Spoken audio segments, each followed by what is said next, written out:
Hello Ananya. Hi sir. আচ্ছা অনন্যা, তুমি phone থেকে কম্পিউটারটিকে কন্ট্রোল করতে পারবে? হ্যাঁ স্যার পারবো। কিভাবে ফোনের মাধ্যমে কম্পিউটার কন্ট্রোল করবে? এর জন্য আমাদের গুগল ওপেন করতে হবে। এখানে আমাদের সার্চ করতে হবে ক্রোম রিমোট ডেস্কটপ ডাউনলোড, এরপর এন্টার প্রেস করতে হবে। এখানে আমাদের প্রথম লিঙ্কটি ওপেন করতে হবে, এখানে এটি ডাউনলোড করে নিতে হবে। এরপর অ্যাকসেপ্ট অ্যান্ড ইনস্টল অপশনে ক্লিক করতে হবে। এরপর এখানে সেটআপ ফাইলের উপর ডবল ক্লিক করে ফাইলটি ইনস্টল করে নিতে হবে। এরপর আমাদের কম্পিউটারে একটি নাম দিতে হবে। এরপর নেক্সট অপশনে ক্লিক করতে হবে। এরপর আমাদের এখানে 6 ডিজিটের একটি পিন দিতে হবে। একই পিন এখানে রি এন্টার করতে হবে। এরপর স্টার্ট অপশনে ক্লিক করতে হবে। এরপর আমাদের ক্রোম রিমোট ডেস্কটপ অ্যাপটি ফোনে ইনস্টল করতে হবে। এরপর এই অ্যাপটি ইনস্টল করে নিতে হবে। এরপর আমাদের অ্যাপটি ওপেন করতে হবে।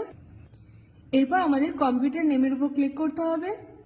এরপর আমাদের এখানে এই পাসওয়ার্ডটি দিতে হবে। তাহলে এটি আমাদের কম্পিউটারের সাথে কানেক্ট হয়ে যাবে। এখান থেকে আমরা আমাদের কম্পিউটারটি অ্যাক্সেস করতে পারবো। যেমন এখানে আমরা একটি পিকচার ওপেন করব, বা এখানে কোনো একটি পিডিএফ ওপেন করব। এখান থেকে আমরা স্টার্ট মেনু থেকে সমস্ত কাজ অ্যাক্সেস করতে পারবো। আবার কম্পিউটার শাটডাউনও করতে পারবো। বাহ, খুব সুন্দর দেখিয়েছো। Thank you sir.